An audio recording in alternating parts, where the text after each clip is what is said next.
السلام علیکم ورحمۃ اللہ وبرکاتہ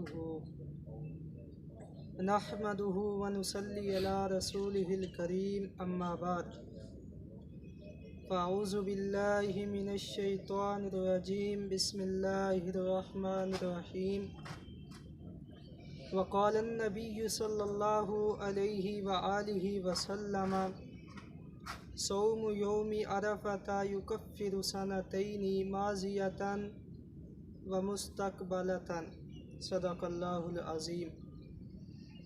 برادران اسلام، اللہ تعالی نے ذی الحجہ کے پہلے جو 10 دن ہے، پہلا جو عشرہ ہے، اس کی بہت زیادہ فضیلت کو بیان فرمایا ہے، اور ان 10 دنوں میں سے ایک دن ایسا ہے جس کو یوم عرفہ کہا جاتا ہے۔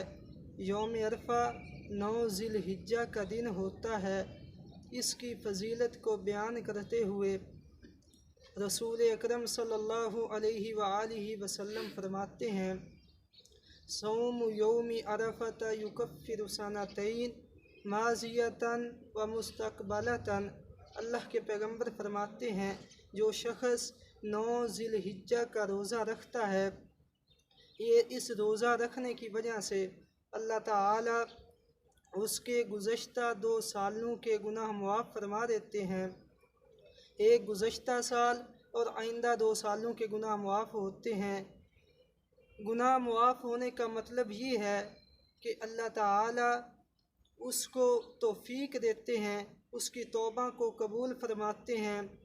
اس روزہ رکھنے کی برکت کی وجہ سے اس کے گناہ معاف ہوتے ہیں۔ اور اس میں ایک مسئلہ یہ بھی ہے کہ جو لوگ حج کرنے کے لیے بیت اللہ میں جاتے ہیں، اس دن یعنی 9 ذی الحجہ کو میدان عرفات میں ہوتے ہیں، کیا ان کے لیے بھی یہ روزہ رکھنا لازمی ہے؟ تو اس کے بارے میں اللہ کے پیغمبر فرماتے ہیں، جو حاجی لوگ ہوں ان کے لیے یوم عرفہ کا روزہ رکھنا مستحب نہیں ہے، وہ لوگ یوم عرفہ کا روزہ نہیں رکھیں گے۔ جو لوگ حج کرنے کے لیے نہیں جاتے، ان لوگوں کے لیے ہے کہ وہ یوم عرفہ کا روزہ رکھیں۔ اللہ تعالیٰ سے دعا ہے کہ اللہ تعالیٰ مجھے اور آپ بھائیوں کو 9 ذی الحجہ کا روزہ رکھنے کی توفیق عطا فرمائے۔ وما علینا الا البلاغ المبین۔